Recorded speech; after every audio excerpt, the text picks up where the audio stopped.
तो पूछी, वाणी से स्वागत सत्कार किया, मन कर्मणा मनसा वाचा तीनों प्रकार से महात्मा का सत्कार किया। और पीत पट प्रभु बैठन कह दीन, चाहते तो सोने का सिंहासन तुरंत आ जाता महात्मा को बैठने के लिए, लेकिन नहीं, अपने अंग पर जो ऊपर का वस्त्र है पीत पट है ना, जिसको कंधे पर रखते हैं भगवान, वो अपना पीतांबर ही लेकर के धरती में बगीचे में बिछा दिया।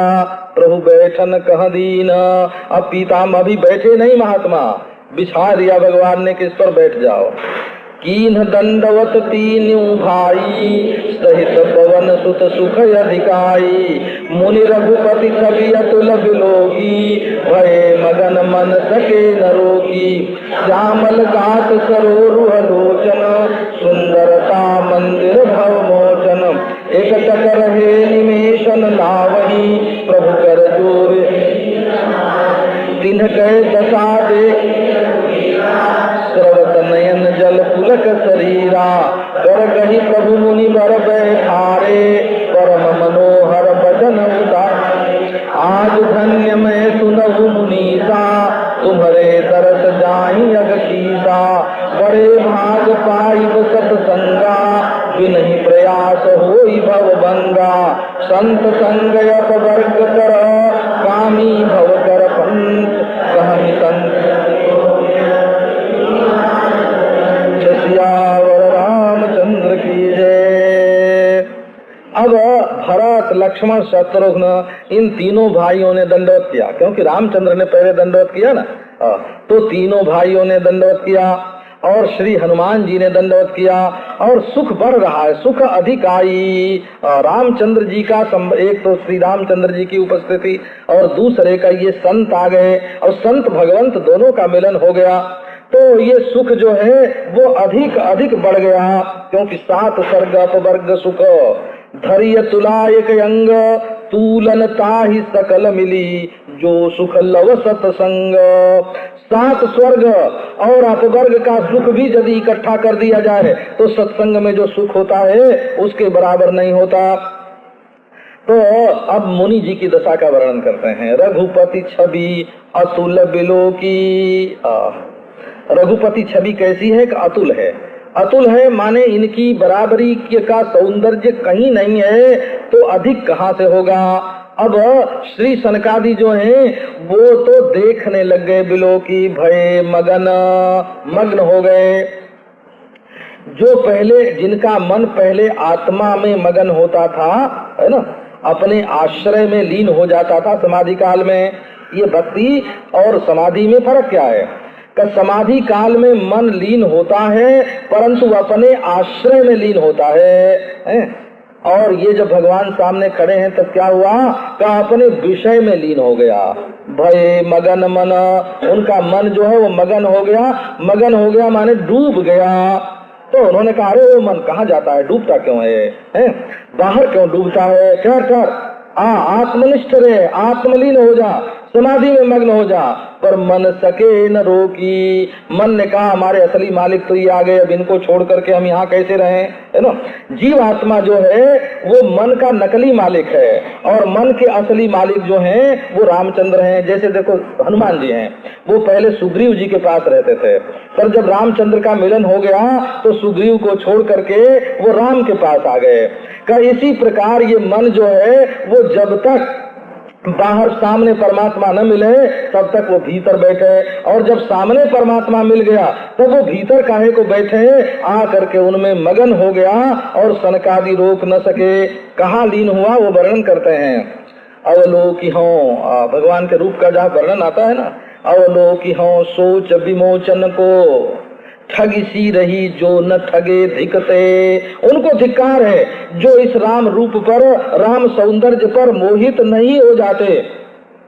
श्यामल गात सरोरुह लोचन, सावरा सावरा सलोना तो श्री अंग है और उनके जो लोचन हैं वे कमल के समान हैं। और सुंदरता के रहने की जगह यही है, सुंदरता मंदिर। और जगह कहीं सुंदरता जाती है सृष्टि में तो सैर करने के लिए जाती है, वो घूमने फिरने के लिए जाती है, लेकिन सौंदर्य के निधान उसके मंदिर रहने की जगह तो यही है।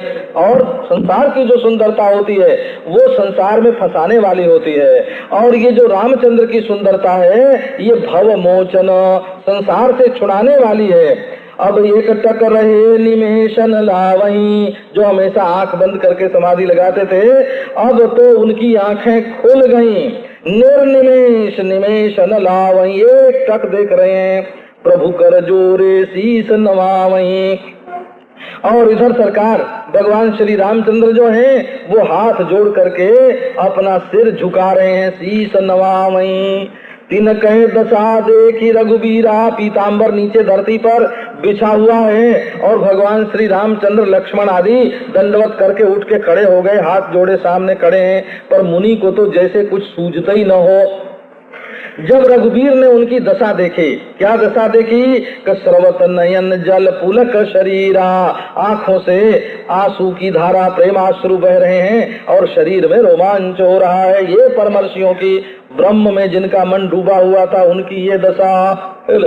तो भगवान कैसे हो गए? रघुवीरा स्रवत नयन जल पुलक शरीरा, भगवान के भी आंखों में जल आ गया और उनके शरीर में भी रोमांच हो गया। ये दोनों के लिए चौपाई है। उनकी दशा कैसी? स्रवत नयन जल पुलक शरीरा, और उसको देख करके रघुवीर की क्या दशा? स्रवत नयन जल पुलक शरीरा।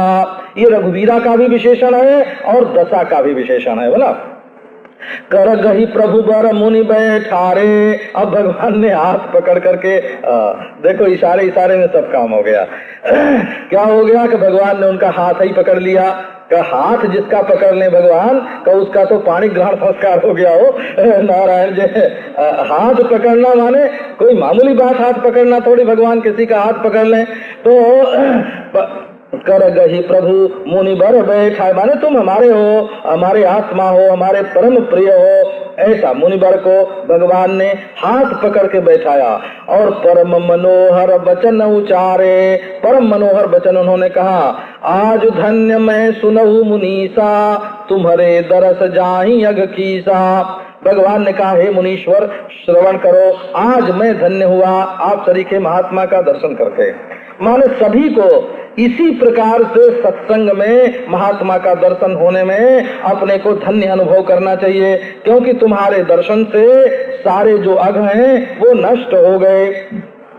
बड़े भाग्य से सत्संग मिलता है हो, ये सत्संग जो है ये बड़े सौभाग्य से मिलता है। धन्य घड़ी सोई जब सत्संगा, वही धन्य घड़ी है जब जीवन में सत्संग की प्राप्ति होती है। जिस दिन सत्संग न मिले ऐसा समझना चाहिए कि आज कोई पाप का उदय हो गया और दुख में पड़ गए। सो बड़े भाग्य से सत्संग की प्राप्ति होती है, क्योंकि इसमें एक विशेषता है ना सत्संग में, बिना ही प्रयास होई भव भंगा, बिना प्रयत्न के ही संसार सागर के पार हो जाते हैं और ये भव बंधन जो है संसार के बंधन वो टूट जाते हैं। देखो जब समाधि लगती है तब व्यवहार नहीं रहता है, और जब व्यवहार में पड़ जाते हैं तब समाधि नहीं लगती है। व्यवहार और समाधि दोनों अलग अलग हो जाते हैं। व्यवहार में समाधि नहीं और समाधि में व्यवहार नहीं। लेकिन सत्संग ऐसा है, सत्संग ऐसा है जिसमें व्यवहार भी है, बैठे हुए हैं, सुन रहे हैं, देख रहे हैं, व्यवहार भी है और समाधि भी है, क्योंकि भगवान का स्मरण और चिंतन हो रहा है, ये समाधि भी है। तो ये सत्संग जो है ये व्यवहार में समाधि और समाधि में व्यवहार यदि कहीं देखना हो तो वो सत्संग में मिलता है। संत संग अपवर्ग कर कामी भव कर पंथ, संत का संग मिले तो अपवर्ग का मार्ग है। अपवर्ग माने भगवान के चरणारविंद की प्राप्ति अथवा कैवल्य मोक्ष की प्राप्ति, और कामी का संग मिले तो भव कर पंथ, संसार में जाने का रास्ता खुल गया। ऐसा संत कवि कोविद श्रुति पुराण और सदग्रंथ जो है ये दोनों कहते हैं, सभी कहते हैं। सुनि प्रभु बचन हरख मुनि चारी, पुलकित तनयत स्तुति अनुसारी। जय भगवंत अनंत नामय, अनघ अनेक एक करुणामय। जय निर्गुण सुख मंदिर सुंदर यति नागर। जय इंदिरा रमन जय भूधर, अनुपमय जय नादि शोभाकर। ज्ञान निधान सुजस अज्ञ कृताज्ञ अज्ञता भंजन नाम अनेक नाम निरंजन सर्व सर्वगत सर्वउरालय द्वंद्व विपति भव खंड विभंजय प्रतिपति राम काम मद गंजय परमानंद कृपायतन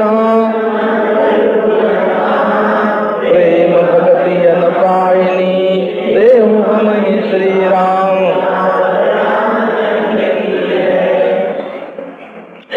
प्रभु की बात सुन करके चारों मुनि हर्षित हो गए, शरीर पुलकित है।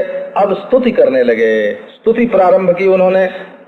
जय भगवंत, हे भगवंत आपकी जय हो, हे अनंत आपकी जय हो, हे अनामय। आमय माने मायाकृत दोष, आमय माने रोग होता है, तो अनामय माने मायाकृत दोष से असंसृष्ट। अनघ माने कर्म में जो पाप पुण्य होते हैं उनसे रहित। अनघ माने कर्मकृत जो पाप पुण्य हैं उनसे असंसृष्ट। अनेक अनघ अनेक एक करुणामय, अनेक रूप में देखने पर भी आप एक हैं और करुणा ही आपके शरीर का उपादान है। मुख्यम तो तस्य कारुण्यम, ये जो भगवान की आकृति है वो करुणा से बनी हुई है। हे निर्गुण आपकी जय हो, हे गुण सागर आपकी जय हो, जय हो। आप सुख के मंदिर हैं, सुंदर हैं और अति नागर हैं। हे इंदिरा रमण आपकी जय हो, हे भूधर पृथ्वी को धारण करने वाले आपकी जय हो, हे अनुपम अज अनादि शोभाकर आपकी जय हो।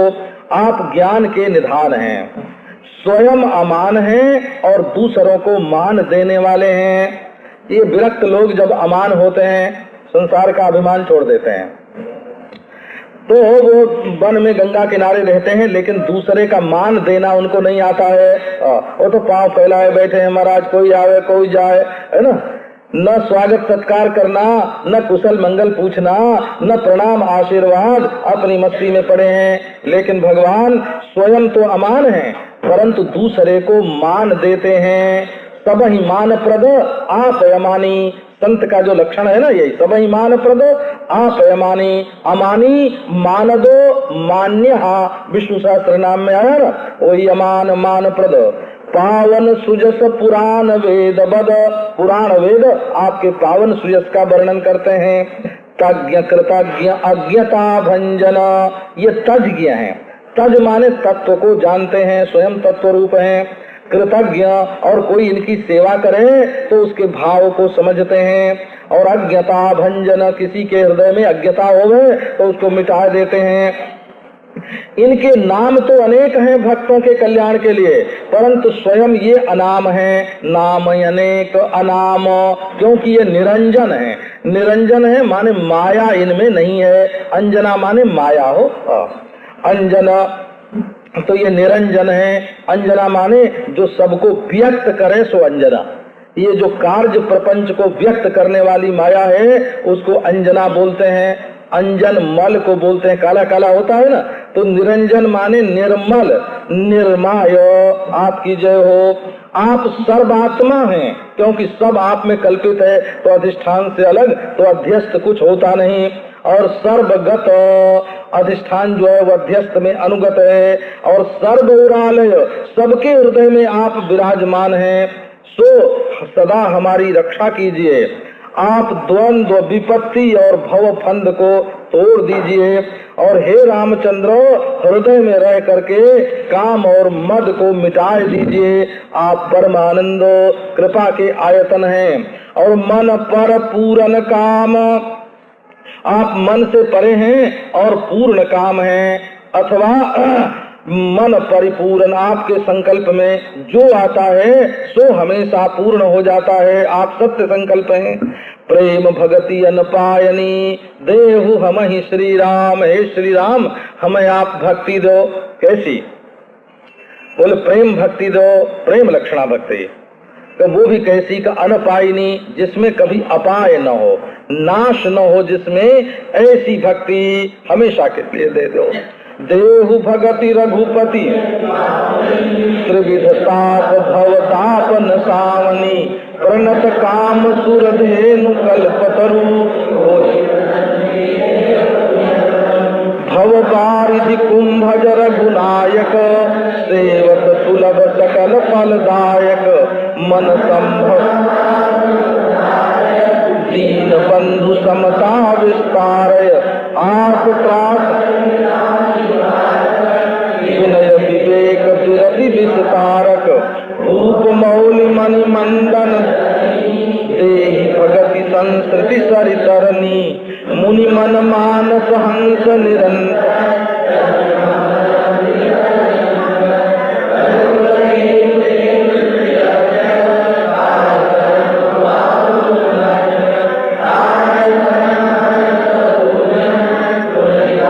प्रभु त्रिभुवन भूषण प्रेम सहित सिर नाई ब्रह्मलोक सनकादि गए अति अभिष्ट बर पाए देहु भगति रघुपति अति पावनी। हे रघुपति, आप अपनी अति पावनी भक्ति जो है उसको दीजिए, क्योंकि राम भक्ति जो है वो सुरसरी धारा है, गंगा जी की धारा है। जैसे शरीर को गंगा जल पवित्र करता है, वैसे अति पावन माने हृदय को भी और अविद्या को नष्ट करके भी ये जो रघुपति भक्ति है वो अत्यंत पवित्र स्वरूप का साक्षात्कार करवाती है और त्रिविध ताप जो आध्यात्मिक आदि दैविक आदि भौतिक है उनका नाश करती है। और जो संसार का दाप है, दाप माने दर्प, ये जो संसार का जो बड़प्पन है इसको नष्ट कर देती है ये भक्ति, इसके दर्प को मिटा देती है। माने संसार जो है जैसे कोई सांप होए और बड़ा विषैला होए और उसको फुफकारता रहे, जब देखो तब काटने के लिए तैयार, सो उसको किसी ने निर्विष कर दिया, निर्विष कर दिया, उसका विष मिटा दिया तो सारा सांप का जो दाप था, दर्प था, वो मिट गया। इसीलिए संसार में से संसार पने को आपकी भक्ति मिटा देती है। सो वो प्रणत जो है प्रणाम करने वाले, उनके कामना को पूर्ण करने के लिए सुरधेनु कामधेनु है, कल्प वृक्ष है। सो हे प्रभु, प्रसन्न होकर के आप ये वर दीजिए। भव बारिधि कुंभज रघुनायक, कुंभज माने अगस्त्य मुनि, तो अगस्त्य मुनि ने जैसे समुद्र को सोख लिया था, वैसे ही आप हे रघुनायक इस भव बारिधि संसार समुद्र को सुखाने के लिए अगस्त्य रूप हैं। और सेवत सुलभ सकल सुखदायक, और जो आपकी सेवा करे उसके लिए आप सुलभ हैं, आश्रय सौकर्यापादक हैं, माने उसके आश्रय लेने में, शरण लेने में भी आप मदद करते हैं। कोई गिरा हुआ होए और हाथ उठावे के हम आपके पास पहुंच जाएं तो उसका हाथ पकड़ करके नीचे से खींच लेते हैं, शरण लेने वालों की मदद करते हैं। और सकल सुखदायक, जो उनका काम हो आश्रित कार्य निर्वाहकत्व, अपने आश्रित का जो काम है उसको पूरा कर देना, सो उसको सकल सुख देने वाले हैं। तो मन में पैदा होने वाले जितने दारुण दुख हैं उनको आप नष्ट कर दो। और हे दीन बंधु, हमारे हृदय में समता का दान करो, समताम विस्तारय। जैसे श्री शंकराचार्य भगवान का वो स्तोत्र है ना, अभिनयम अपनय विष्णु गमय मनः समय विषय मृग तृष्णाम भूत दयाम विस्तारय कारय संसार सागरतः।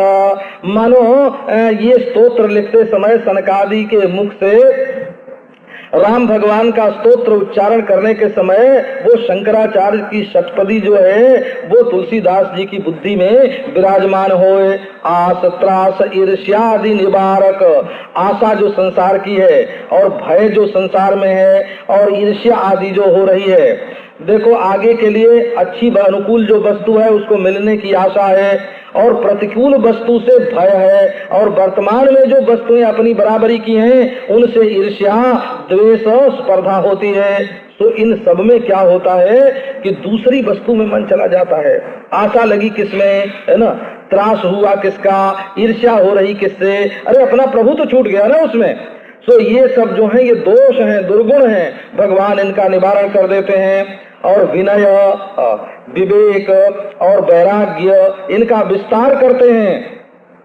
ये भूप मौली मणि मंडन धरणी, ये भूप जो हैं उनके मौली, उनके मुकुट के मणि हैं श्री रामचंद्र, और धरणी के मंडन हैं, और संस्कृति रूप जो नदी, संसार रूप जो नदी है, इसके लिए तरणी नौका रूप है। सो हे प्रभु हमें भक्ति दान करो। मुनि मन मानस हंस निरंतर, ये मुनियों का जो मन रूपी मान सरोवर है उसमें सदा विचरने वाले आप हंस हैं। जैसे हंस मानस सरोवर में रहते हैं वैसे रामचंद्र भगवान मुनियों के मन रूपी मानस सरोवर में रहते हैं। और ब्रह्मा शंकर आदि जो हैं वो आपके चरण कमल की वंदना करते हैं। रघुकुल केतु सेतु श्रुति रक्षक, रघुकुल के ध्वज हैं भगवान, इनकी वजह से रघुकुल का जो जस है वो ऊंचा हो गया, और श्रुति की जो सेतु है, मर्यादा है, उसकी रक्षा करने वाले हैं। और काल कर्म स्वभाव गुण भक्षक, काल कर्म और प्रकृति ये जो है कई इसके गुण को और गुण को, त्रिगुण को, काल माने जिसमें जन्म मृत्यु जरा व्याधि लगे हुए हैं, और कर्म जिनसे दुख आते हैं, और स्वभाव से जो परिणाम होता है प्रकृति में, और जो तीन गुण हैं सत्व रज तम, इनको खा जाते हैं भक्षक, माने केवल खुद ही रहते हैं, उनके सिवाय और कोई नहीं रहता है। ऐसे ये प्रभु हैं। तारण तरन हरण सब दूषण, तारण तरन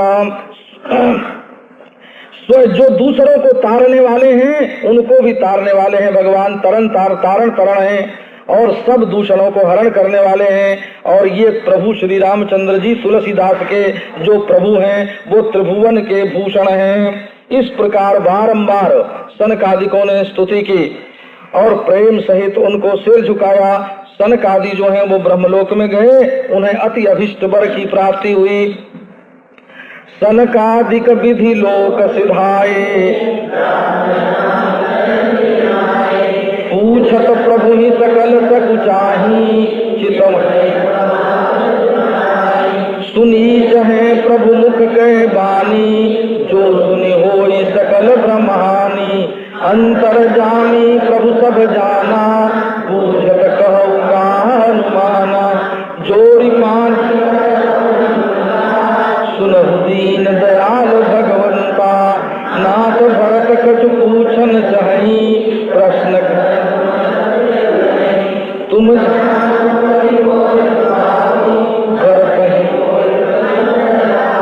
सुनि प्रभु वचन भरत गए चरना, सुनहु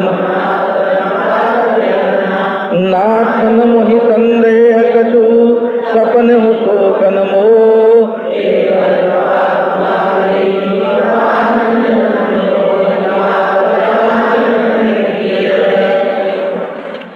सनक आदि ब्रह्मलोक में चले गए।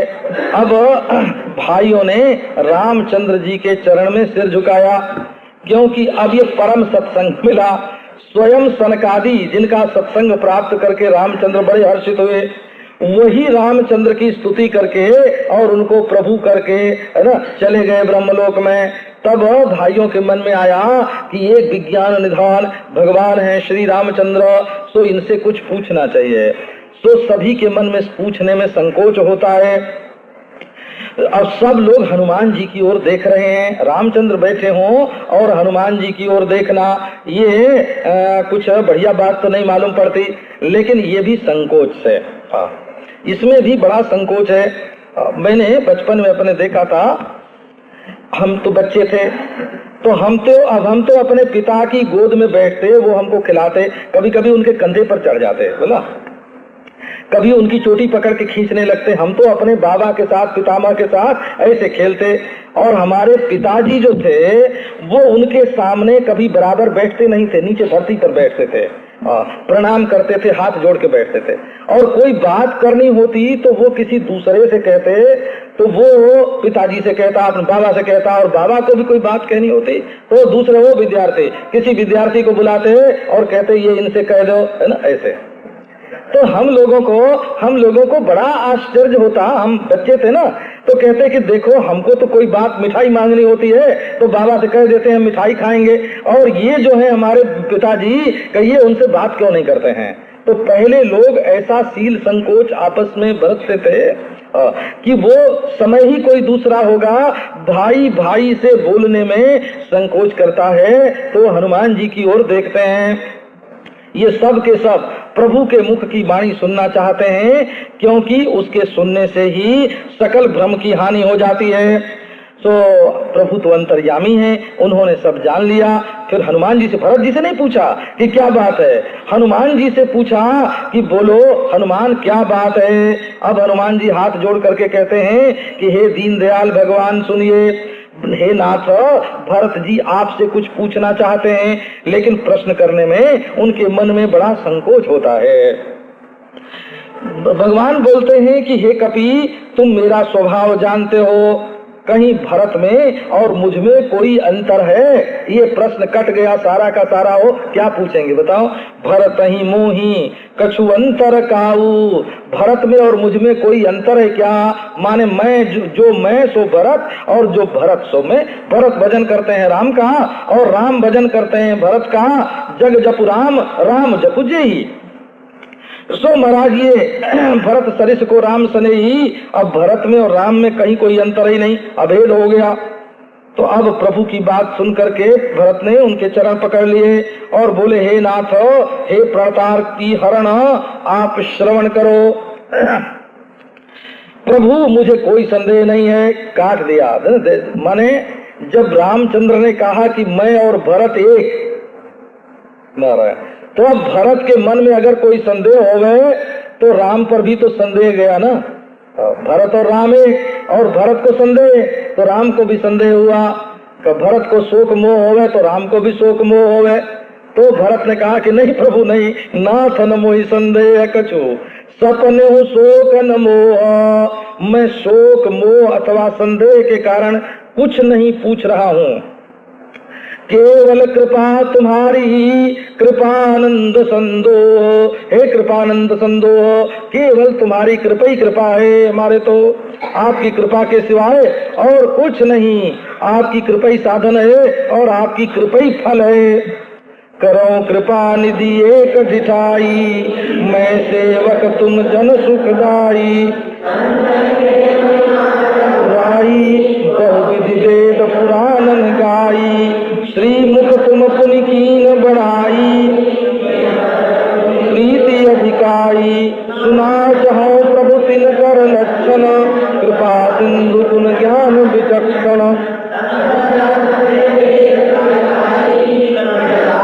मोहि कहो बुझाई संत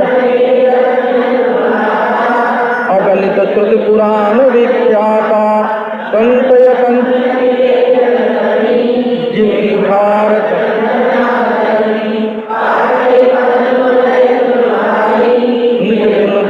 सुगंध बताई।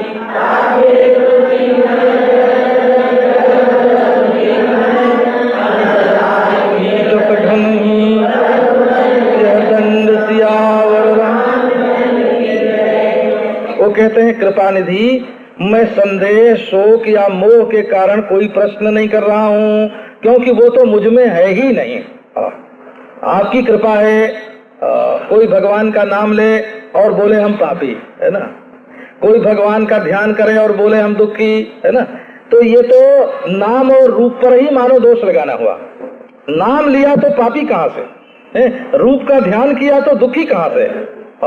उसकी तो सब हीनता उसी समय मिट गई जिस समय उसने भगवान के नाम का उच्चारण किया, उनके रूप का ध्यान किया। तो बोले महाराज मैं एक ढिठाई कर रहा हूँ। करऊं कृपा निधि एक ढिठाई। हे कृपा निधि, ये मेरी धृष्टता है। तो बाबा धृष्टता क्यों? कि मैं सेवक तुम जन सुखदाई। मैं सेवक हूँ और तुम अपने सेवकों को सुख देने वाले हो। सो प्रभु वेद में पुराण में बहुत प्रकार से संतों की महिमा का गान हे रघुराई किया गया है, और फिर तुमने भी अपने श्रीमुख से संतों की बड़ी बड़ाई की है, और प्रभु की संतों के ऊपर बड़ी भारी प्रीति भी है, अधिक अधिक प्रीति है। सो मैं संतों का लक्षण सुनना चाहता हूँ कि संतों की पहचान क्या है। आप तो कृपा सिंधु हैं और गुण और ज्ञान में विचक्षण हैं, और आपके समान कौन राम सम जान जठारत। आप सरीखा जानने वाला तो कोई है नहीं। इसलिए संत और असंत का भेद जो है वो बिलग बिलग करके हे प्रणतपाल मुझे समझा करके कहो। अब श्री रामचंद्र कहते हैं कि भाई भरत, तुम संतों का लक्षण श्रवण करो। श्रुति और पुराण में विख्यात हैं और उन लक्षणों की कोई गणना नहीं कर सकता, मन गिन के नहीं बता सकता कि इतने लक्षण होते हैं। इसका अर्थ हुआ कि संतों का जो स्वरूप है वो अनिर्वचनीय है।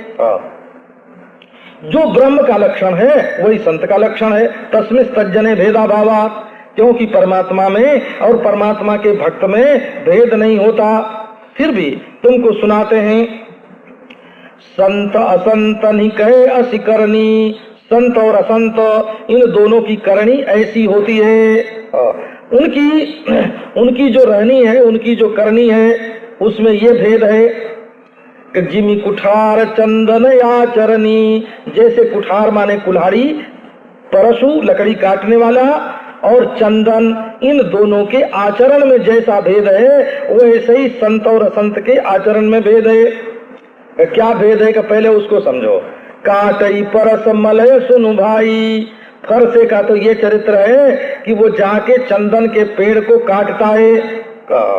असंत जो है वो संत की निंदा करता है, संत को दुख पहुंचाता है, संत को नीचा दिखाता है। ये असंत की करनी है। वो फरसे की तरह है, वो चंदन को काटता है। लेकिन संत का क्या स्वरूप है कि वो निज गुण देई सुगंध बसाई। वो तो मरा चंदन अपना जो गुण है, सुगंध उसका, चंदन के पेड़ में तो सुगंध है, तो फरसे को भी वो अपनी सुगंध लगा देता है। वो फरसा भी सुगंध से तरबतर हो जाता है।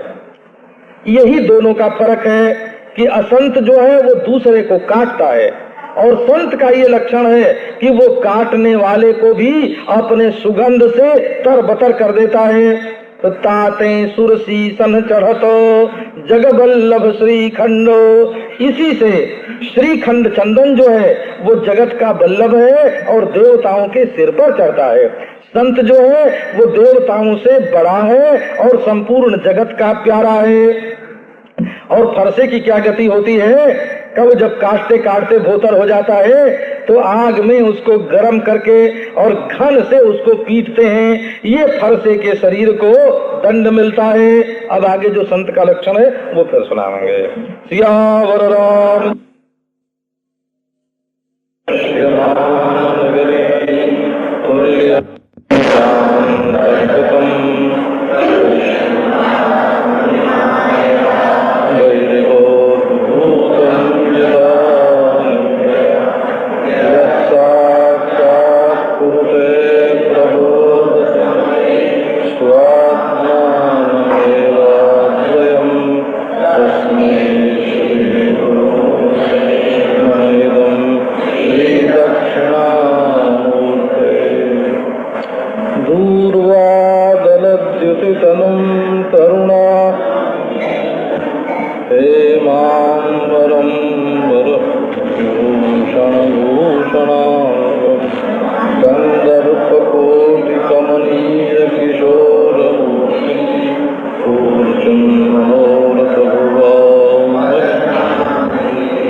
संत का लक्षण क्या है।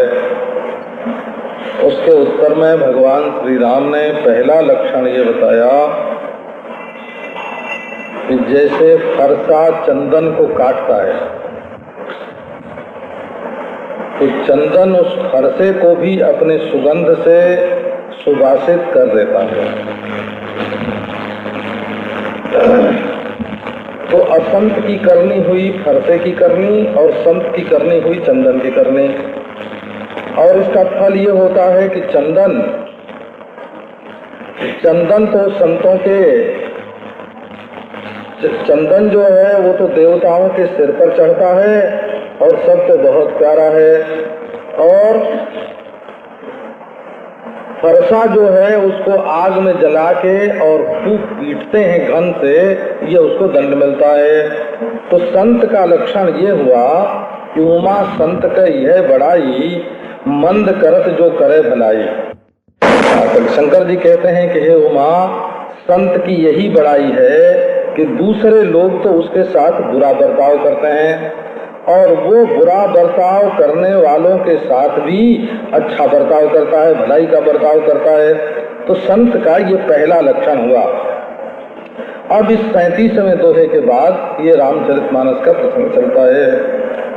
विषय अलंपट शील गुना करो, पर दुख दुख सुख सुख देखे पर। समय भूत रिपु विमद विरागी, लोभा मर्ष हर्ष भय त्यागी। कोमल जित दीनन पर दाया, मन बच भ्रम मम भगति माया। सबहि मान ब्रज आपु अमानी, सम मम ते प्राणी।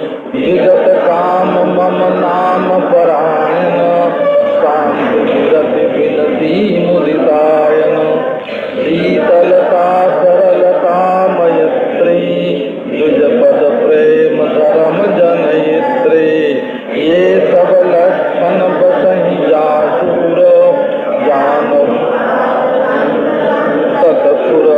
समदम नियम नीति नहीं डोलहि, परुष वचन कबहू नहीं बोलहि। निंदा स्तुति उभय समा, ममता मम पद कंज। ते सज्जन मम प्राण प्रिय, गुण मंदिर सुख यावर रामचंद्र की जय। उमा संत कही है बड़ाई, मंद करत जे करें भलाई। उनके साथ तो बुरा बर्ताव कोई करे और वो उसके साथ अच्छा बर्ताव करें, ये संत का लक्षण हुआ। अब कहते हैं कि भाई संत को भी जब तक शरीर रहता है तब तक विषयों के सेवन की तो जरूरत पड़ती है। उनको खाना चाहिए, उनको पीना चाहिए, उनको सोना चाहिए। तो बोले कि हाँ, ये सब करते हुए भी वो विषय के लंपट नहीं होते। विषय अलंपट माने विषय तृष्णा नहीं होती उनके अंदर, है ना। संसार की वस्तुओं का उपयोग तो होता है परंतु तृष्णा नहीं होती। विषय का उपयोग होता है, तृष्णा नहीं होती, इसको बोले विषय अलंपट। और वो शील और गुण के आकर माने खजाना होते हैं। शील माने किसी से द्रोह न करना, और गुण माने जहाँ तक हो सके अपने अंदर जो शक्ति है, विशेषता है, उससे दूसरों का भला करना, इसके वे खजाना होते हैं। और दूसरे का दुख देखने पर उनको दुख होता है और दूसरे का सुख देखने पर उन्हें सुख होता है। इसका मतलब ये है कि वे स्वयं में कभी दुखी सुखी नहीं होते हैं। जैसे बहुत बढ़िया स्वच्छ शीशा रखा होए और उसके सामने से कुरूप चला जाए तो उसमें कुरूप प्रतिबिंबित हो जाता है, और उसके अंदर से बाहर से स्वरूप चला जाए तो उसके अंदर वो स्वरूप जो है सुंदर है वो प्रतिबिंबित हो जाता है। लेकिन सामने आया और गया का ये नहीं कि किसी के सुख को लेकर के वो दिन रात उसी में मगन हो रहे हैं, और न तो किसी के दुख को लेकर के वे उसकी फिक्र में रातों रात दुखी हो रहे हैं। इसका कारण क्या है? कब वो अपने सहज स्वभाव से तो परमात्मा में रहते हैं। सहज स्वभाव संत का ये है कि वो परमात्मा में रहता है। सामने जब कोई दुखी आता है तो दुखी प्रतिबिंबित हो जाता है, जब सुखी आता है तब सुखी प्रतिबिंबित हो जाता है। उनके अपने लेखे तो न कोई सुखी है और न तो दुखी है, ये तो सब परमात्मा का खेल है। इसलिए उनमें दुखीपना सुखीपना केवल प्रतिबिंब के रूप में मालूम पड़ता है, और वो भी सामने आने पर। समय भी भूत रिपु विमद विरागी, वो सबके प्रति समान होते हैं।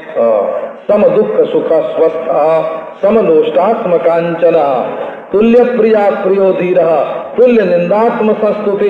ये गीता में जो बताया ना, वो सम होते हैं। और अभूत रिपु अजात शत्रु होते हैं। उनका दुश्मन कोई दुनिया में पैदा ही नहीं हुआ। क्यों पैदा नहीं हुआ? तो लोग दुश्मन तो तब होते हैं ना जब किसी का कोई नुकसान कर दे। संत की जो संपत्ति है वो तो परमात्मा है, और परमात्मा को तो कभी कोई बिगाड़ नहीं सकता, और जिस चीज को उन्होंने छोड़ दिया है उसी का नुकसान कर सकते हैं। तो मंडन मिश्र ने, सुरेश्वराचार्य ने निष्कर्म सिद्धि में बड़ा बढ़िया दृष्टांत दिया है। कहते हैं एक आदमी को टट्टी होनी थी और वो गया खेत में, टट्टी हो आया।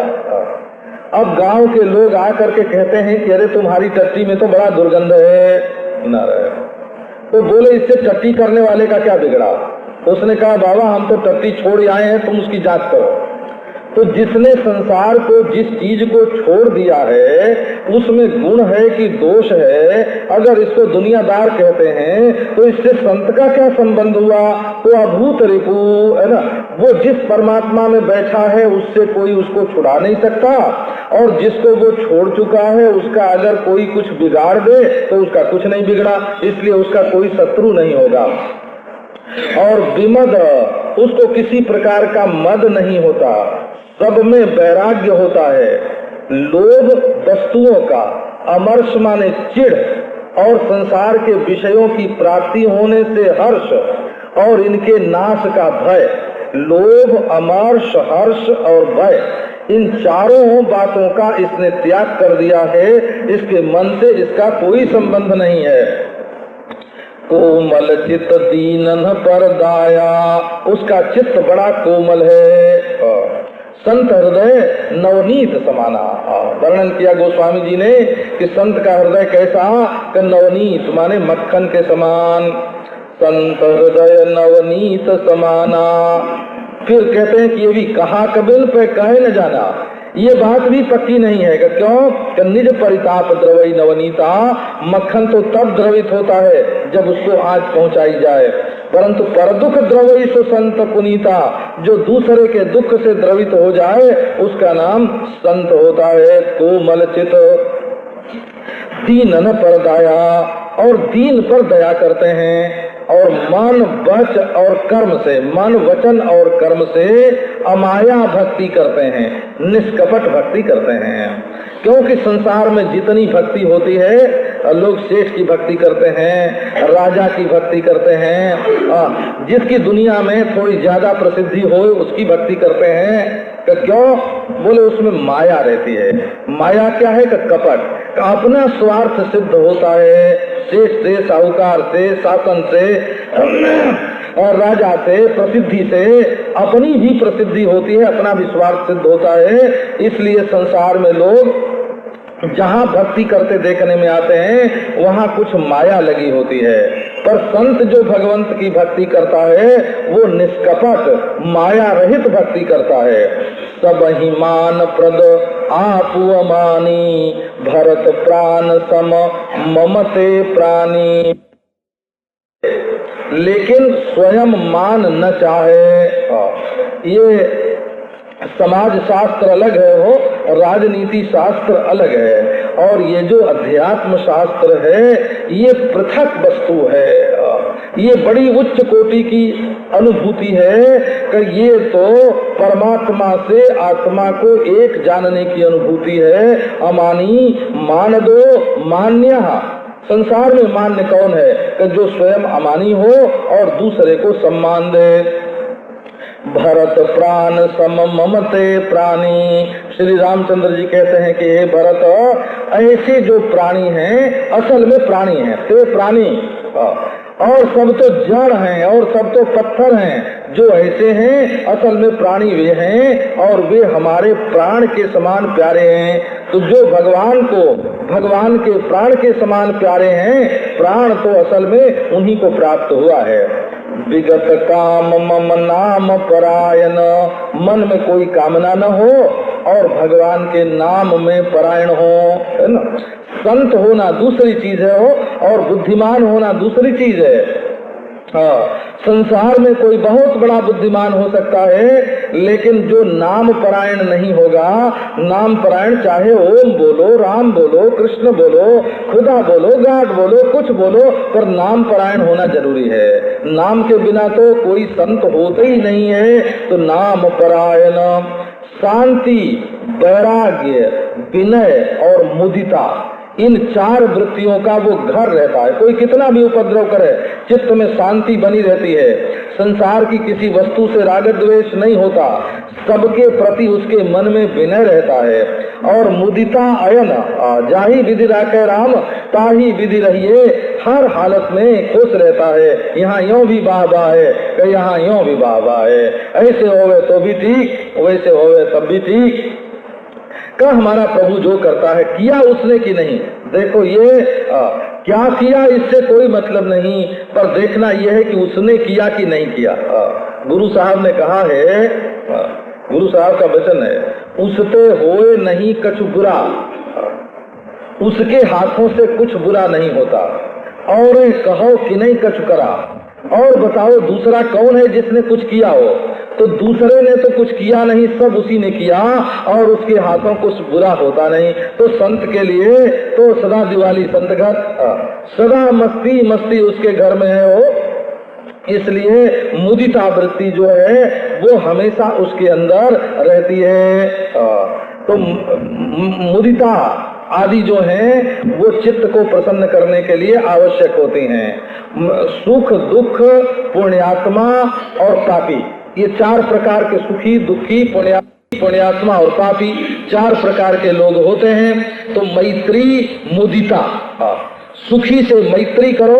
अगर दूसरा कोई सुखी देखे तो कहो ये तो हमारा दोस्त है, ये सुखी हुआ तो हम सुखी हो गए, मैत्री। और पुण्य करते किसी को देखो तो आनंद में आ जाओ कि देखो ये पुण्य कर रहा है, बड़ा अच्छा। ये नहीं कहो कि हाय रे हमारे सुख नहीं है, हाय रे हमसे पुण्य नहीं हुआ, ऐसे मत बोलो। दूसरे को सुखी देख के सुखी हो जाओ, उसको पुण्यात्मा देख करके सुखी हो जाओ, मैत्री मुदिता, है ना। और इस तरह दुखी को देख करके उसके ऊपर दया आवे चित्त में, और पापी को देख करके उसकी उपेक्षा हो जाए चित्त में। बड़ी मार कबीर की, चित्त से दिया उदार नारायण, तो इसको बोलते हैं उपेक्षा। तो ये चारों बात जो हैं वो संत में बनी रहती हैं, तो अपने मन को रिझा करके वो हमेशा आनंद में रखता है। शीतलता सरलता मैत्री, सबके लिए वो ठंडा है, गर्मा गर्म नहीं किसी के लिए, एयर कंडीशन बिल्कुल। शीतलता सरलता मैत्री, सबके प्रति उसका भाव सरल है। और मैत्री का भाव उसके चित्त में है, सबका भला चाहता है। ये जो संसार की परिस्थितियां है ना, इनको लेकर के व्याकुल होना ये संत का काम नहीं है, क्योंकि ये तो इतनी जल्दी जल्दी बदलती रहती हैं कि इनको लेकर के अगर कोई व्याकुल होवे तो रोज उसको व्याकुल ही होना पड़ेगा। इसलिए इनको तो होने दो, जैसी होती है वैसा इनको होने दो, और चित्त को बिल्कुल ठीक रखो। अगर चित्त ठीक रहेगा तो सब ठीक रहेगा, और अगर सब सुखों का खजाना चित्त बिगड़ गया तो सब बिगड़ गया। द्विज पद प्रेम धर्म जनयित्री, और ब्राह्मण के चरणों में प्रेम चाहिए। क्यों चाहिए प्रेम? बोले धर्म जनयित्री, ये जो ब्राह्मण के चरणों में प्रेम है ये धर्म को जन्म देने वाला है। माने इसी में से धर्म निकलता है। वेद को ब्राह्मण धारण करता है और ब्राह्मण जो है वो धर्म का उपदेश करता है। का इसलिए देखो बड़े बड़े संत गंगा किनारे गांव में पता लगाना हो ना कि अच्छा संत कौन है, तो साधारण लोगों से, सेठों से पता नहीं लगेगा।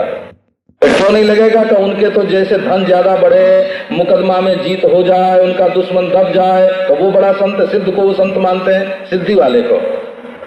और ब्राह्मण लोग जो हैं वो विरक्त को, त्यागी को, विद्वान को वो पहचानते हैं कि विद्वान कौन है। जो विरक्त होगा वही ना उनके घर में जाएगा, तो वो पहचानते हैं। तो उनसे सत्संगति की प्राप्ति होती है। इसलिए बताया कि ब्राह्मण के चरणों में जो प्रेम है वो धर्म उत्पन्न करने वाला है। तो ये सब लक्षण जिसके हृदय में बसते हैं, हे तात, उसको तुम सच्चा और हमेशा के लिए संत मानना। संतत संत है वो, उसको संतत माने हमेशा संत मानना, और फुर माने बिल्कुल सच्चा, जो साम दाम नियम और नीति से डोलते नहीं हैं। सम माने मन में काम क्रोध आदि विकारों का न होना, ये सम है। और दम माने इंद्रियों का बस में होना, और नियम माने तपस्या, स्वाध्याय, संतोष आदि को धारण करना, ये सब व्यक्तिगत है तीनों।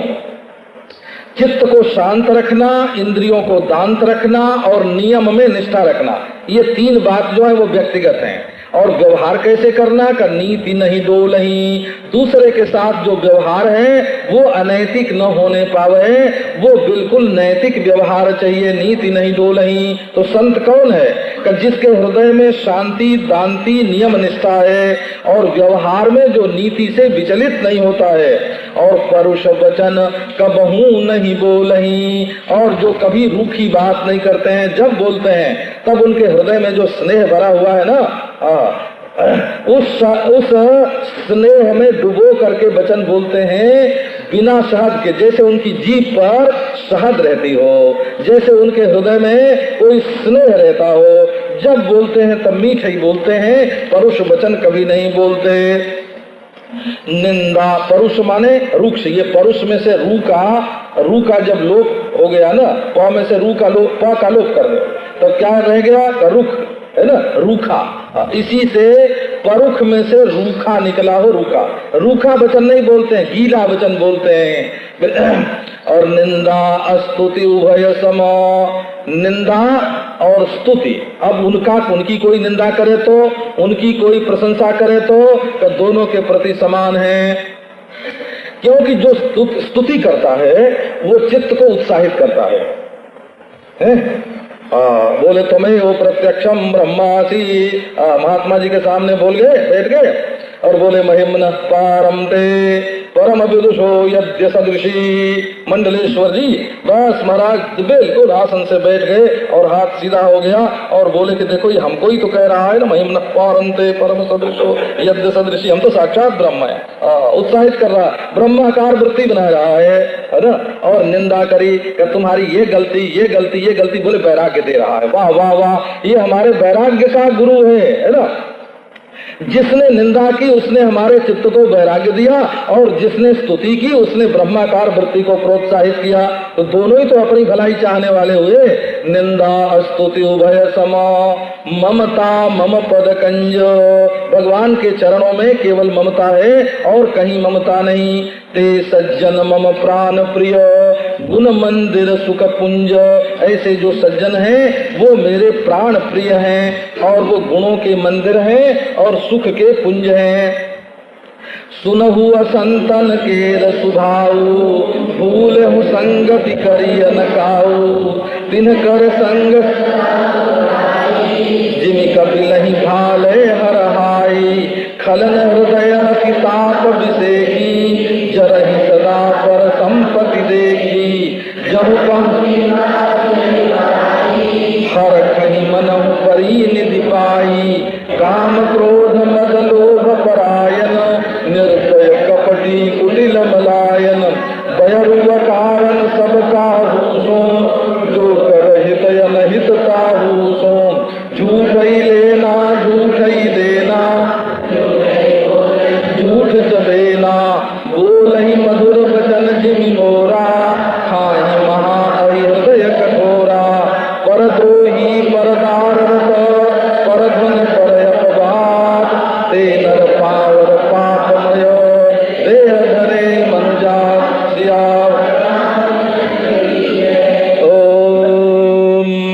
अब असंत का स्वभाव सुनो। सुनहु असंतन के रसुभाव।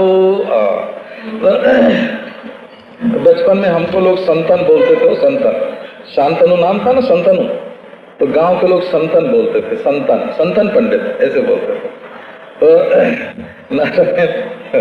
तो जब बच्चों में होड़ लगती ना, उन्होंने तुरंत रामायण दिखा दिया कि देखो हमारा नाम तो संतन है, तो तुम लोग असंतन हो, तो चलो सुनो असंतन के रसुभाओ। अब असंत जो हैं, दुष्ट लोग हैं, उनका स्वभाव सुनो। और भूले संगति करिए न काऊ, भूल के भी उनकी संगति नहीं करना। भूल के भी संगति का मतलब ये है कि चलो थोड़े दिन के लिए इनसे अपना काम बना लें और फिर छोड़ देंगे, है ना। इनसे ये काम निकलने वाला है, थोड़े दिन के लिए दोस्ती इनसे कर लो।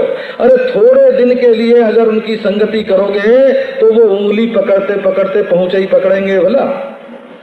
छिगुनी पकड़ के पहुंचा पकड़ना, ये उनका दुष्ट का जो है वो स्वभाव है।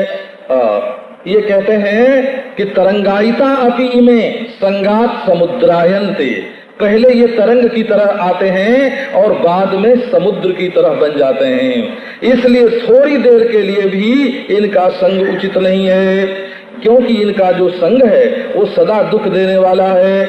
जैसे हरहा गाय, गांव में बोलते हरहा गाय, जो दुष्ट गाय होती है ना, तो वो अपने साथ कपिला गाय को भी ले जाती है चरने के लिए। तो जब देखती है कि खेत का मालिक आ गया तो वो तो महाराज भाग जाती, हरिन की तरह चौकड़ी भर के भाग जाती है, और कपिला गाय बेचारी भाग नहीं सकती, वो पकड़ी जाती है। तो ये दुष्टों की संगति में जाने से भले मनुष्य को भी दुख भोगना पड़ता है। और खलों के हृदय में, खल की पहचान क्या है? खल न हृदय अतिताप विषेखी, खल जो है उनके हृदय में विशेष करके अतिशय ताप होता है। कब जरहि सदा पर संपत्ति, देखियो किसी को मुस्कुराते देख लें महाराज, किसी को बढ़िया कपड़ा पहने देख लें, किसी को खुश देख लें, तो दूसरे की खुशी देख करके वो जल जाते हैं। ये दुष्ट के कलेजे की, दिल की यही परीक्षा है कि उसको दूसरे का सुख देख करके जलन होती है कि नहीं। अगर दूसरे का सुख देख करके खुशी हो तो संत, और जलन हो तो दुष्ट। जहां दूसरे किसी की निंदा सुनते हैं महाराज, मानो कुछ खजाना रास्ते में पड़ा पड़ा खजाना मिल गया हो, और बड़े हर्षित होते हैं। दुष्ट लोग दूसरे की निंदा सुन के हर्षित होते हैं। काम क्रोध मद लोभ परायण, उनको क्या अच्छा लगता है? उनका घर कहाँ है? कभी कभी अच्छे घर में भी चले जाते हैं, मेहमान बन जाते हैं, लेकिन वो लौट करके रहते कहाँ हैं? काम क्रोध मद लोभ, यही उनका श्रेष्ठ घर है। काम वासना की पूर्ति, दूसरों का नुकसान करना, अभिमान में भरे रहना और लोभ करना, यही उनका परायण है। और निर्दय कपटी कुटिल मलायन, दया तो उनको छू नहीं जाती, और बड़े कपटी होते हैं, और उनका हृदय कुटिल होता है, और बड़ी बड़ी वासनाओं का मल उनके हृदय में बसता है। मलायन बैरुव कारण सब काहूसो, बिना कारण के सब किसी से बैर करते हैं। जो कर हित अनहित ताहूसो, जो उनका भला करे उसका भी अहित करते हैं। झूठ ही लेना झूठ ही देना, झूठ ही भोजन झूठ चबेना, वो झूठ ही उनके बही खाते में जो लेना लिखा रहता है, कहीं से ये लेना का वो भी झूठा है ना।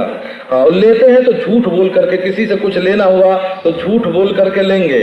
और झूठ ही देना, और कभी किसी को देना हुआ तो वो भी देना, भी देने का खाता जो उनका है कि इनको इतना दिया, देना खाता भी झूठ है उनका, लेना खाता भी झूठ है। देते भी हैं तो झूठ बोल के ही देते हैं। झूठ ही भोजन झूठ चबेना, झूठ ही उनका भोजन है। कहने का मतलब ये है कि बिना झूठ के उनका पेट ही नहीं भरता। झूठ का ही वो नाश्ता करते हैं, कलेवा जो करते हैं ना, वो झूठ का ही करते हैं। सारा व्यवहार उनका झूठा है। और मोर की तरह मीठा वचन बोलते हैं, लेकिन बड़े बड़े सांप को खा जाएं, ऐसा उनका कठोर हृदय होता है। दूसरे से द्रोह करें, दूसरे के स्त्री से रति करें, और पर धन और पर अपवाद, दूसरे का धन चाहें और दूसरे को कलंक लगावें। ये जो नर हैं ये पामर हैं, पापमय हैं। सच पूछो तो ये कौन है? कि कोई पूर्व जन्म का जो राक्षस है ना, वो इस जन्म में शरीर धारण करके आया है। देह धरे मनुजाद, मनुजाद माने राक्षस, मनुजात माने मनुष्य, त हो तो मनुष्य और द हो तो राक्षस। तो मनुजात देह धरे मनुजाद, लोभई वोढन लोभई दासन, शिशनोदर पर जमपुर त्रासन, काहू कह जो सुनहि बढ़ाई, सास ले जन चूड़ी आई। जब काहू कह देखई विपति, सुखी भये मानहु जग नृपति। स्वार्थ रत लंपट काम लोभ यति क्रोधी, मातु पिता गुरु विकन मानहि, आप गए अरु नहीं आनहि। करहि मोह बस द्रोह परावा, संत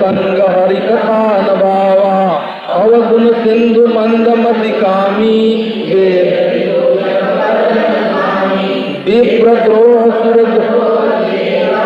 दंभ कपट जिय धरे सुदेशा ऐसे अधम मनुज कल कृत जुग त्रेता नाही द्वापर कशुक वृंद बहु होई नहीं कलि जुग माय सियावर रामचंद्र की जय। लोभ ही ओढ़ते हैं, माने उनके ओढ़ने, दासन माने बिछाने का और ओढ़न माने ओढ़ने का, उनके ऊपर नीचे लोभई होता है, माने लोभई में सोते हैं और लोभई में जागते हैं और लोभ से ही घिरे रहते हैं। और शिष्णोदर पर दो चीज उनको चाहिए, एक रसनेन्द्रिय की तृप्ति और एक जननेन्द्रिय की तृप्ति, माने मूत्रेंद्रिय और जीभ, इन्हीं दोनों में वो फंसे रहते हैं और उनको जमपुर का त्रास बिल्कुल नहीं है। वो कहते हैं हम मानते ही नहीं तो होगा कहाँ से, है ना? बोले वो करते तो हैं बुरा काम और कोई कहे कि अरे तुम्हें जमराज का डर नहीं लगता, बोले हम मानते ही नहीं। तो न मानने से क्या होगा, जो बुरा काम करेगा उसको तो दुख मिलेगा ही मिलेगा। और दुष्ट पुरुष का लक्षण क्या है कि यदि वो किसी की बड़ाई सुने कि ये बहुत बढ़िया है, श्रेष्ठ है, तो ऐसी लंबी सांस लेते हैं मानो जूड़ी चढ़ गई हो, बुखार चढ़ गया हो उनके ऊपर। और जब किसी को विपत्ति में पड़े देखते हैं तो वो सुखी हो जाते हैं, कहते हैं हाँ हाँ ठीक है, इनको क्या विपत्ति पड़ी है ना? वो तो मानो जग के राजा हो गए, सुखी हो गए। किसी ने कहा कि भाई उनके बेटे को तो टीबी हो गई है, बड़े दुखी हैं बेचारे। तो उन्होंने कहा हमको भी 2-3 दिन से जुकाम हो गया। ये नहीं कि टीबी वाले पर सहानुभूति प्रकट करें, कि तुरंत अपना जुकाम उसके सामने कह देंगे कि हमको भी जुकाम हो गया है। माने हमको उनके दुख में दुखी नहीं होंगे, बल्कि सुख होता है दूसरे का दुख सुन करके, विपत्ति सुन करके। स्वार्थ में उनकी प्रीति है और परिवार के विरोधी होते हैं, काम लंपट होते हैं और लोभ लंपट होते हैं और अति क्रोधी होते हैं। माता पिता गुरु और ब्राह्मण को नहीं मानते हैं, ये दुष्ट का लक्षण है। आप तो गए सो गए, दूसरे को और भी नष्ट करते हैं। स्वयं नष्ट परान नाशयति, स्वयं नष्ट हैं और दूसरे का नाश करते हैं। मोह बस दूसरे से द्रोह करते हैं, उनको सत्संग नहीं भावेगा, उनको भगवान की कथा नहीं भावेगी। कब वो तो महाराज बस उनको दुनिया का जो खेल तमाशा है कब वही अच्छा लगेगा, बोले इसमें बड़ा मनोरंजन होता है। और सत्संग में और हरि कथा में कब बोले बोर हो जाते हैं, रोज रोज वही बात कि अच्छे बनो अच्छे बनो अच्छे बनो है। अरे अब कब तक सुने? अवगुण सिंधु मंद मति कामी, वो अवगुण के समुद्र होते हैं, उनकी बुद्धि मंद होती है और कामी होते हैं। और वेद विदूषक, वेद में से बुरी बुरी बात निकालते हैं, उसका गलत अर्थ करते हैं, उसको गलत ढंग से बोलते हैं, नकलची होते हैं। और परधन स्वामी, और दूसरे के धन से तो ऐसा बिहरते हैं महाराज कि मानो उसके खुद मालिक हों। परधन स्वामी मानो अपने ही हो। एक सज्जन ने एक बार कहा हमसे कि पंडित जी, मैं पंडित जी था जब की बात है, बोले कि हमारे जीवन में सत्संग करते करते आधी समता आ गई है और आधी अभी बाकी है। मैंने कहा ये समता आधी कैसी होती है सेठ जी? बोले कि समता आधी, पूरी समता ये होती है कि अपनी चीज सबकी समझी जाए, सबकी चीज अपनी समझी जाए, है ना? ये पूरी समता होती है। तो हमको आधी मिल गई। आधी कितनी मिली? कि दूसरे की सबकी तो हम अपनी समझते हैं कि आधी इतनी मिल गई, लेकिन अपनी सबकी नहीं समझते, ये आधी कमी है। तो इस जन्म में नहीं तो अगले जन्म में मिल जाएगी, जल्दी क्या है ना? तो नारायण, तो ऐसी आधी समता से काम चलाते हैं वो। पर धन स्वामी, विप्रद्रोह सुरद्रोह विशेषा, ब्राह्मण से द्रोह करते हैं। हाँ, ये हीनता का लक्षण है वो। जो कम सुनता है ना वो बोलना ज्यादा पसंद करता है ना? देखो ये है ना। और कम दिखता हो तो वो चश्मा उस्मा लगाना जल्दी पसंद नहीं करेगा, बोले किसी को पता न चले कि इनको कम दिखता है। तो जो ब्राह्मण नहीं होगा उसके चित्त में ब्राह्मण का बड़प्पन जल्दी स्वीकार, उसकी स्वीकृति में आता नहीं, क्योंकि उसके अभिमान पर चोट लगती है। इसलिए वो ब्राह्मण से द्रोह करता है और विशेष करके देवता से द्रोह करता है। क्योंकि देवता तो रोज भले बोले स्वस्ति न इंद्रो वृद्धश्रवा, हे वृद्धश्रवा इंद्र देवता हमारे हाथ से अच्छा काम कराना, है ना, नाम लेगा। स्वस्ति न इंद्रो वृद्धश्रवा स्वस्ति न पूषा विश्ववेदा, हे सूर्य हमारी आंख से अच्छी अच्छी चीज दिखाओ, है ना। सूर्य का नाम लेगा, इंद्र का नाम लेगा, लेकिन फिर कहेगा कि हम तो देवता को मानते ही नहीं बिल्कुल, है ना, देवता से द्रोह करेगा। और दंभ कपट जिय धरे सुबेसा, बाहर से तो बेश बड़ा बढ़िया धारण करेगा। बकासुर बड़ा बढ़िया, इसका पुराण में ऐसी सुंदर कथा आई है। ये बकासुर हो तो बकासुर बाहर से तो बड़ा बढ़िया वेश, लेकिन हृदय में वही मछली को पकड़ने की इच्छा, दंभ और कपट हृदय में धारण किए हुए। ऐसे जो अधम और खल मनुष्य हैं वो कृत युग माने सत्ययुग में और त्रेता में नहीं हुआ करते थे, द्वापर में थोड़े होते थे। द्वापर कछुक वृंद बहु होई है ही कलयुग माही, और कलयुग में तो झुंड के झुंड होंगे महाराज, सार्वजनिक रूप से इनकी ख्याति होगी। झुंड के झुंड होंगे ऐसे दुष्ट।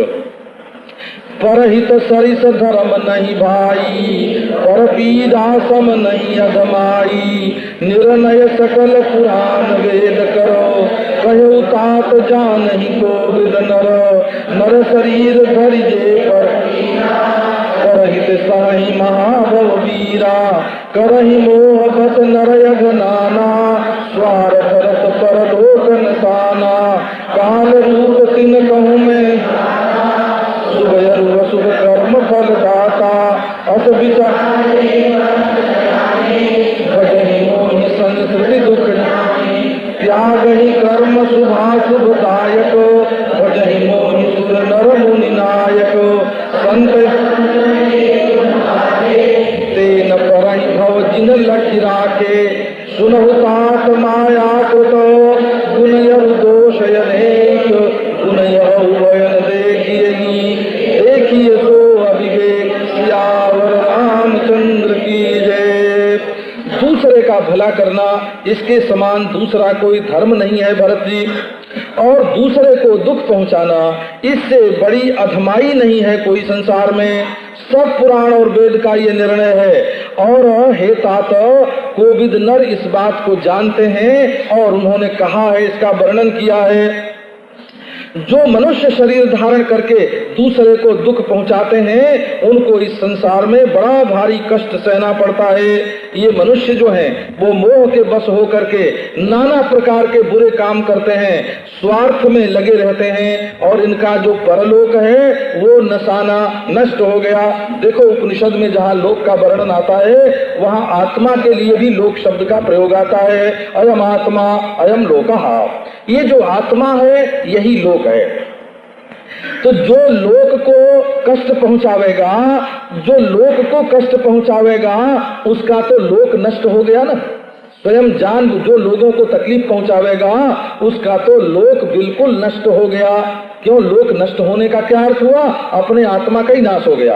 का अपने आत्मा का नाश तो कभी नहीं होता। वेदांती कहेगा अरे राम राम ऐसी बात कहते हो, अपनी आत्मा का नाश हो गया। अरे बाबा जिसको तुम मैं मेरा मान करके बैठे हो उसी का नाश हो गया। तुम्हें नित्य शुद्ध बुद्ध मुक्त आत्मा का ब्रह्म का जो ज्ञान है वो कहाँ होगा? तुम जब किसी को पराया मान करके उसको दुख पहुंचा रहे हो तो तुम्हें अपनी आत्मा की पूर्णता का ज्ञान कब होने वाला है? तो तुम अपने आत्मा के ज्ञान से बिल्कुल वंचित हो गए। तो भगवान कहते हैं ऐसे लोगों के लिए मैं काल रूप हूँ, मृत्यु रूप हूँ भाई। और वो जो शुभ अशुभ कर्म करते हैं उसका फल उनको देता हूँ। अपने पुण्य कर्म के फल स्वरूप सुख पाते हैं और अपने पाप कर्म के फल स्वरूप दुख पाते हैं, क्योंकि मैं जगत का नियंता ईश्वर हूँ। ऐसा विचार करके जो परम सयाने लोग हैं वो संस्कृति को दुख रूप, संसार को दुख रूप समझते हैं और मेरा भजन करते हैं, मुझ में अपना मन लगाते हैं। और ये जो शुभाशुभ फलदायक कर्म है माने काम्य कर्म है, निषिद्ध कर्म है। निषिद्ध कर्म जो है वो अशुभदायक है, दुखदायक है, और जो काम्य कर्म है वो शुभदायक है, सुखदायक है। दोनों को छोड़ देते हैं और सुर नर मुनि नायक जो मैं हूं सो मेरा भजन करते हैं। इस तरह से संत और असंत दोनों के जो गुण हैं, लक्षण हैं, उनका मैंने वर्णन कर दिया। जो लोग इन्हें समझ करके, जिन्ह लखी राखे, है ना, जो इनको समझ करके संतों का जो लक्षण है उसको अपने हृदय में रख लेते हैं और जो असंतों के लक्षण हैं उनको निकाल देते हैं, उनको फिर संसार में नहीं फंसना पड़ता। तो हे तातो सुनो, ये जो लक्षण हैं, माया कृतो गुण दोष अनेक, ये सब माया के अंदर हैं, गुण और दोष। और सबसे बड़ा गुण ये है कि अपने को परब्रह्म परमात्मा को जान करके, अपने को परब्रह्म परमात्मा जान करके ये गुण दोष को देखना ही नहीं, दृष्टि नहीं डालना। ये सब अपना स्वरूप है अथवा ये सब माया का खेल है, मिथ्या प्रतीयमान है। कहे सा जान लेना गुण यह उभय न देखिए। और जो दिखता है कि ये सब सच्चा है, बोले सो अविवेक, अभी अज्ञान है, परमात्मा के स्वरूप का ज्ञान अभी नहीं हुआ। श्री मुख बचन सुनत सब भाई, हरखे प्रेम न हृदय समाई। पारा हनुमान ही हरखय पारा, पुनित यही चरित करत नित नये। चरित पुनीत राम के गावही, मुनि जानी ब्रह्मलोक सब कथा कहानी। सुनि बिरंची अतिशय सुख मानही, पुनि पुनि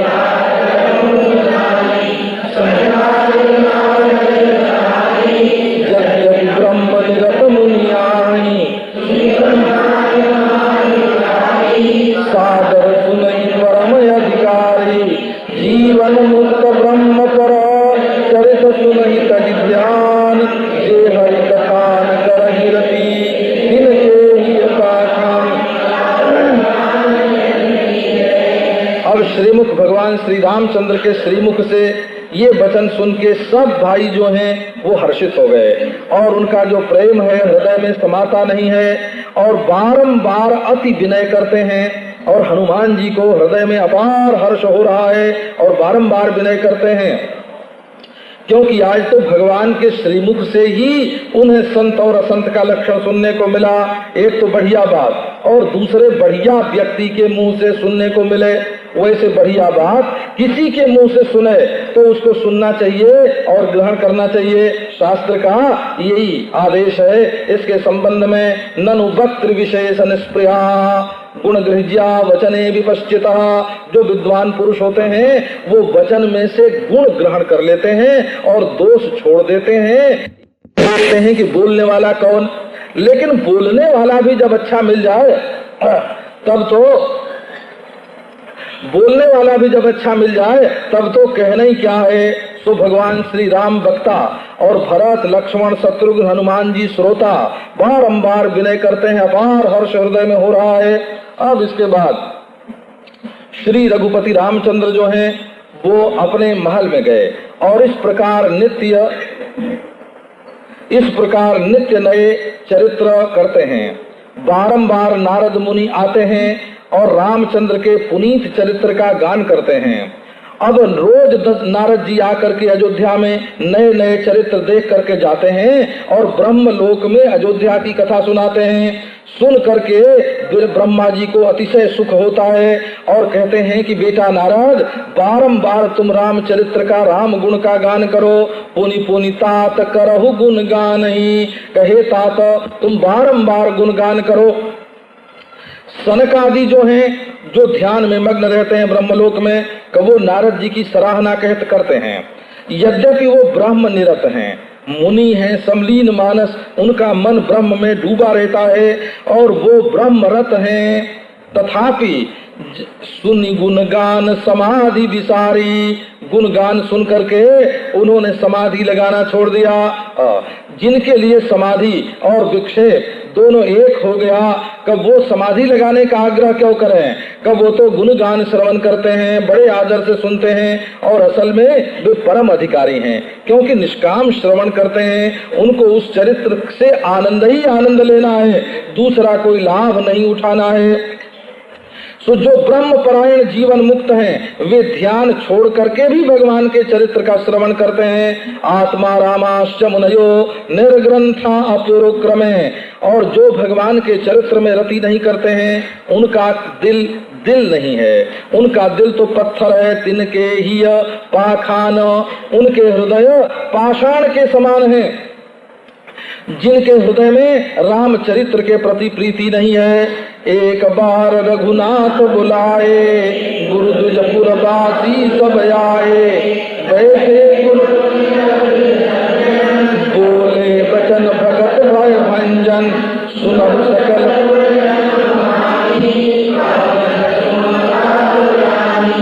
नहीं अनीति नहीं कटु प्रभुताई, सुनहु करहु जो तुम ही सुनाई,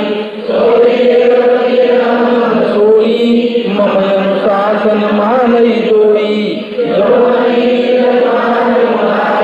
तो मुहि बरचहु भय बिसराई, बड़े भाग मानुष तन पावा, सुर दुर्लभ साधन धाम मोक्ष पाइन जहि परलोक समारा, सिर धुल मिथ्या दोष लगाई सिया। एक बार श्री रघुनाथ जी ने अपने पुरजन परिजन प्रजाजन सबको बुलाया, और गुरु जी भी आए, ब्राह्मण आए, सब पुरवासी आए, और गुरु मुनि द्विज सज्जन सब के सब बैठ गए। तब भक्तों के संसार को मिटाने वाले, संसार माने जन्म मरण का चक्र भव, इसको मिटाने वाले प्रभु ने कहा कि हे पुरजन, सब पुरजनों, इसमें गुरुजनों को संबोधन नहीं किया क्योंकि उपदेश करने वाले हैं।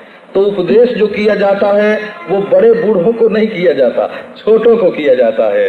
इसलिए श्री रामचंद्र जी पुरजनों को संबोधन करते हैं कि तुम लोग मेरी वाणी सुनो। कहूं न कछु ममता उरयानी, तुम लोग मेरी प्रजा हो और मैं तुम्हारा राजा हूँ। ऐसी ममता रख करके, ममता के संबंध से कोई हुक्म नहीं दे रहा हूँ। कहूं न कछु ममता उरयानी, उपदेश नहीं कर रहा हूँ।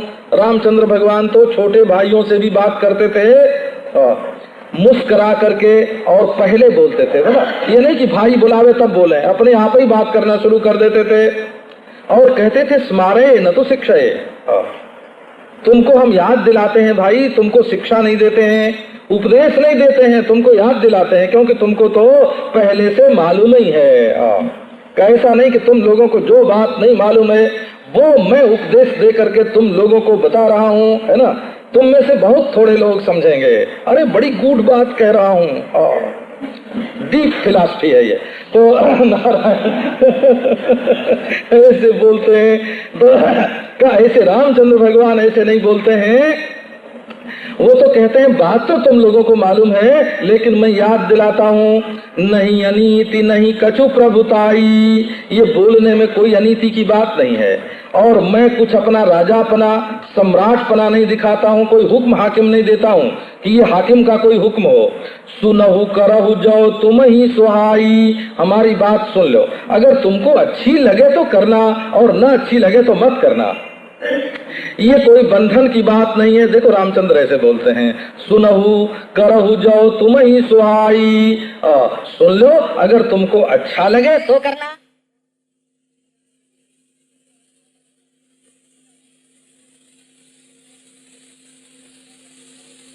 नहीं बना दिया। एक तो लोक है जो इंद्रियों से अनुभव में आता है, और एक परलोक है जो इंद्रियों से अनुभव में नहीं आता है, हो भीतर है, अध्यात्म है, अपना आपा है। तो उसको संवारना, अपने दिल को संवारना, रक्षत रक्षत कोशानामपि कोशम हृदयम, यस्मिन सुरक्षिते सर्वम सुरक्षितम स्यात्। बचाओ भाई बचाओ, रक्षा करो कि किसकी? का अपने दिल की। ये खजानों का खजाना है, अगर ये सुरक्षित रहा तो सारी दुनिया सुरक्षित रहेगी। सो अपने हृदय की रक्षा करो।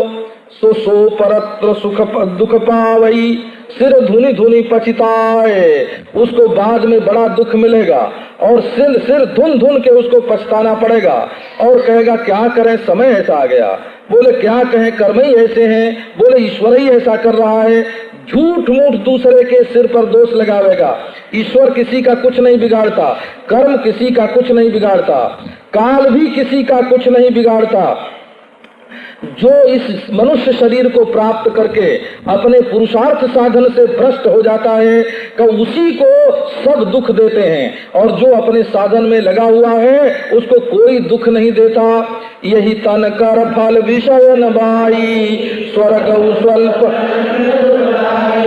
नरक देहि, पलटि सुधा के सब विष लेहि।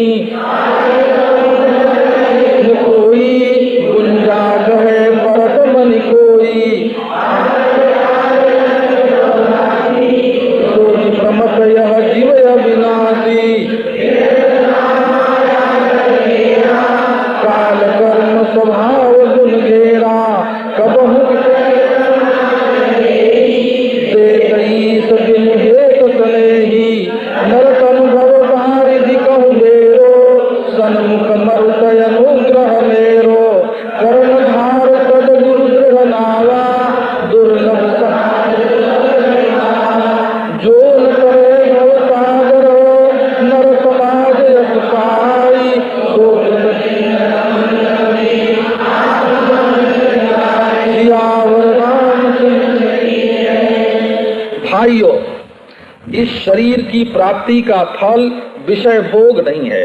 माने ये जीवन विषय भोग के लिए प्राप्त नहीं हुआ है।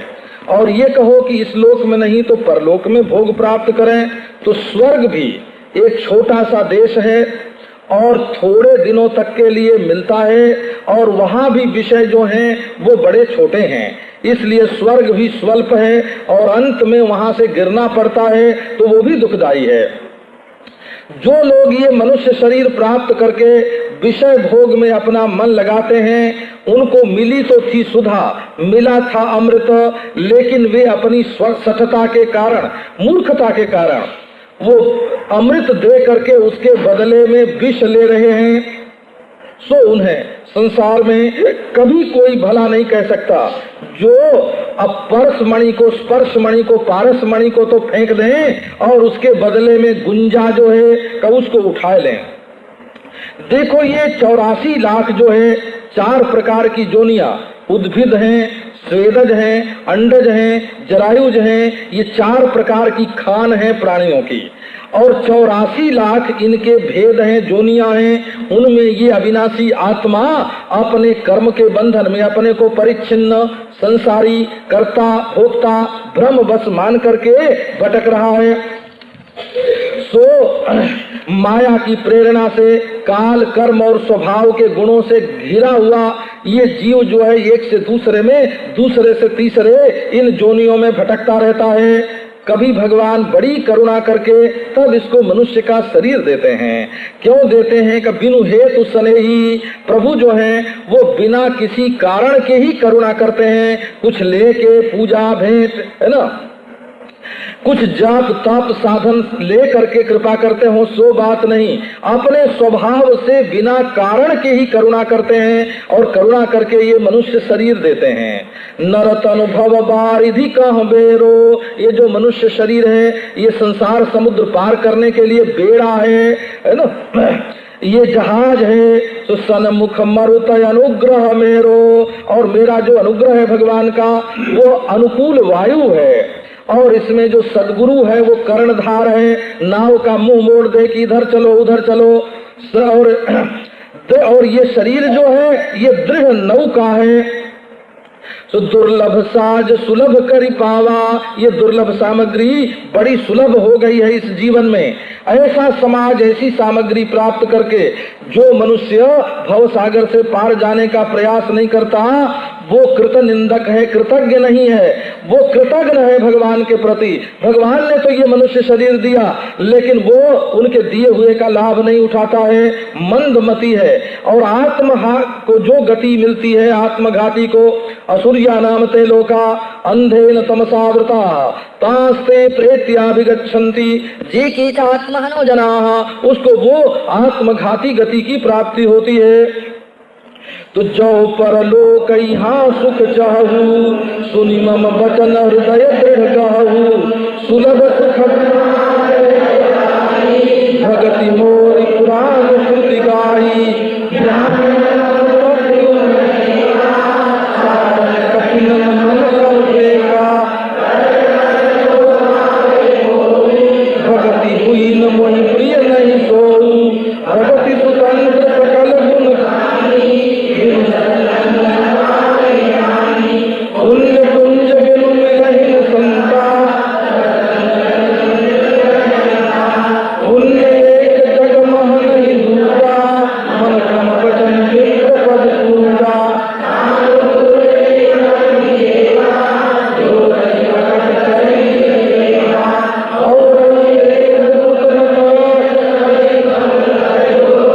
शंकर भजन बिना रामचंद्र की जय। यदि परलोक में और इस लोक में सुख चाहते हो तो मेरी बात सुन करके अपने हृदय में उसको दृढ़ता के साथ ग्रहण करो। ये मार्ग भाइयों सरल है, सुलभ है, सुखद है। और वो मार्ग क्या है कि मेरी भक्ति, वेद और पुराण में इसका गान किया गया है। ये ईश्वर की मान्यता हुई। और ज्ञान अगम प्रत्यूह अनेका, ज्ञान जो है वो अधिकारी को मिलता है, तब तो जीवन मुक्ति का सुख देता है। और कहीं अनधिकारी के हाथ लग गया तो वो अनधिकारी को उद्दंड बना देता है। इसलिए अधिकारी होकर के ज्ञान प्राप्त करना बड़ा कठिन है। और निरालंब होकर के यदि उसको कोई प्राप्त करना चाहे तो ब्रह्म पद के अर्थ का ज्ञान ही नहीं होगा उसको कि ब्रह्म अविनाशी है, ब्रह्म परिपूर्ण है, ब्रह्म अद्वितीय है, ब्रह्म अभिन्न निमित्तोपादान कारण विवर्ती है, ब्रह्म चेतन है।